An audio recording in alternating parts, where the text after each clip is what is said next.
What up everyone, Fallout here, and today I'm going to share my thoughts on Bungie's reveal stream and what they laid out in their PvP changes for the February update. If you didn't catch the Bungie stream, or just don't know what the hell I'm talking about, check the video description for links to the archive of the actual stream itself, as well as the Reddit thread which lists every change mentioned by Bungie. That way, while I'm yammering on, you can read along with me. Okay, so I've got the footage from the stream in the background, but let's go ahead and actually talk about these PvP changes and how they're likely going to influence the meta. I'll only be talking about what I think the biggest changes are, and for all the rest, please feel free to discuss them with me right below in the comment section. First up, shotguns. All precision damage from shotguns is being removed. That is very big and is going to noticeably shorten the average one-hit kill range from guns like the Matador. Hitting precision pellets with your shotty was one reason that guns like the Matador were able to consistently kill from so far away. Bungie did mention, however, that this does not apply to the Chaperone, which will still do precision damage, and because of this, it's very likely that the Chaperone is going to have the furthest one-hit kill range by a lot in terms of shotguns. The perk Rangefinder on shotguns is now going to increase the time it takes for you to ADS with your gun, and I believe that this makes Rangefinder a perk you probably don't want to have on your shotguns moving forward. Yes, Rangefinder did help and was a good perk to have, but I think making it take longer to ADS on your shotgun now probably outweighs the benefit of having the perk. Finally, decreasing mid-air shotgun accuracy. That one is going to hurt. Probably the most for Titans, because they use shotguns in conjunction with Titan skating, and because of that, they use their shotguns in the air a lot. Of course, this does affect everybody, not just Titans, but probably expect to see more slide shotgunning in the future and less jump shotgunning. Next, pulse rifles, big changes. They are reducing the rate of fire for low-impact pulse rifles, i.e., the Clever Dragon and the Grasp of Malik by 7.7%, aka 1 frame. High caliber rounds are nerfed and do less flinch. Pulse rifles across the board have had their base flinch brought down, and the Grasp and Dragon have had their magazine size cut by 6 shots. All of these changes are going to really reduce the effectiveness of both the Dragon and the Grasp. Shooting a bit slower, doing way less flinch damage, and these weapons will likely continue to have a place in PvP, but they're probably not going to be as abundant as they were before. Especially with the magazine size drop. You can't really spam these guns in an engagement as you used to be able to do, so definitely big changes to these two weapons. Don't throw them away just yet if you have them, but don't expect them to be as dangerous starting in February. Okay, auto rifles. Increase base damage of low rate of fire auto rifles, increase the crit multiplier from 1.25 to 1.3, and mid-air accuracy has been brought up. Now, we're not going to know until we get our hands on them on Tuesday, but this could be a big change for the Suros regime.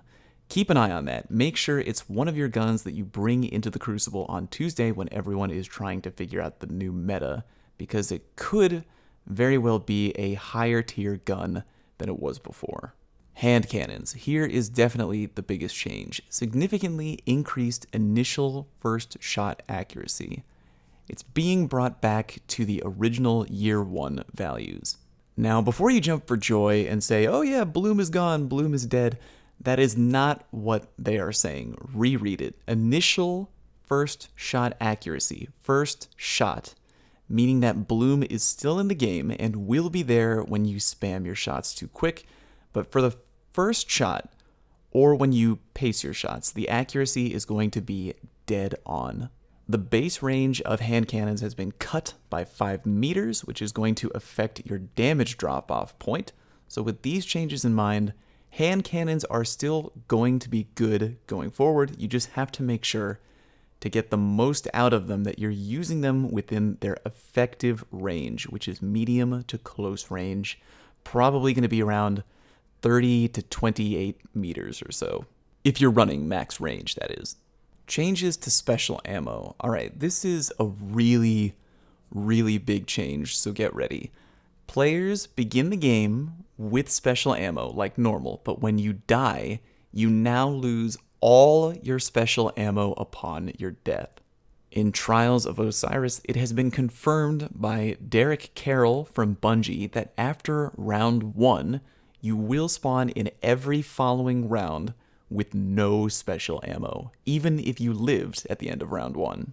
To offset this, special ammo will now respawn every minute in the game, and with these changes you can probably expect a lot of gameplay to flow differently in PvP.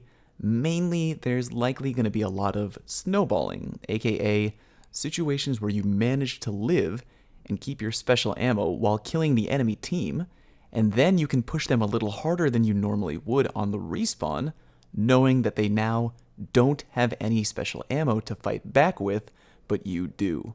Snowballing is probably going to happen the most with shotguns, but hey, who knows?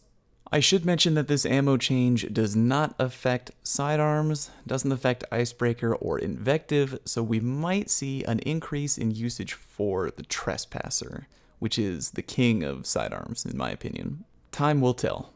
For Trials, now you have to decide at the beginning of every round past round number 1, do you want to either play defensively and wait for that special ammo to pop up, or do you want to be aggressive and move out for map control? Again, expect a couple players to start round 1 with either a shotgun or a sniper, and then maybe switch to a more self-sustaining ammo gun in round 2. It depends if they want to wait the full minute of gameplay for the ammo to pop up or not. For class changes, let's kick it off with the Hunter. The perk Hungering Blade for the Blade Dancer now immediately gives you health on a kill instead of regenerating health right away, and shields no longer regenerate when you get a blade kill. I'm not gonna lie, that really sucks for Blade Dancers because Hungering Blade was an incredibly good perk. And it looks like with this change, it will be much easier to baby a hunter out of their blade super, so yeah. It was also mentioned briefly that Shinobu's Vow was going to be adjusted, but no additional details there. Likely a nerf to how they boost the skip grenades, so we'll find out more on Tuesday. For Warlocks, they are reducing the Stormcaller melee range, which I'm sure a ton of people are going to be pretty happy about. And at the end of the day, that is really going to hurt the Stormcaller class. With the melee range cut, people will likely now only play Storm for the super, which will probably be even better now, with fewer people running around with special ammo to stop them. Titans. Juggernaut Shield disables quicker in mid-air, and Juggernaut Shield cannot be activated in mid-air. Ain't that a bee? If you're a Striker Titan, you should really think about permanently switching to either Shoulder Charge or Unstoppable. Shoulder Charge is great for mobility when used in conjunction with Titan Skating, and killing people, of course, and Unstoppable can help give you a little bit of extra armor on your skill tree, which in PvP is always beneficial. Really, you can't go wrong with either, but I'd probably recommend less people go with Juggernaut moving forward since it no longer pairs well with Titan Skating. Outside of all this, probably the most important mention is that there will be no changes made to the Memory of Scory artifact. This paired together with the big change in special ammo will likely result in Trials of Osiris being played much more defensively, with Scory coming into play more often. Now I know that's probably not what a lot of you want to hear, but again, this is just a prediction. As always, in time, the meta will reveal itself. So be prepared to push enemies who attempt to Scory camp in Trials more than you normally would, because with less special ammo in PvP, roaming supers like Hammer and Storm are going to be very difficult to bring down with primary weapons alone. So again, if you see an enemy team in Trials camping with Scory to charge their super, you're going to need to get aggressive, because if you give them the opportunity to charge that roaming super, you are likely going to be in a lot of trouble. Alright folks, if you want to talk about any of these changes with me, or if you just want to share your opinions on the February update, please let me know in the comment section.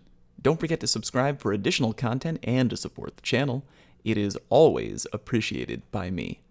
Hope you learned something, and I'll see you next time.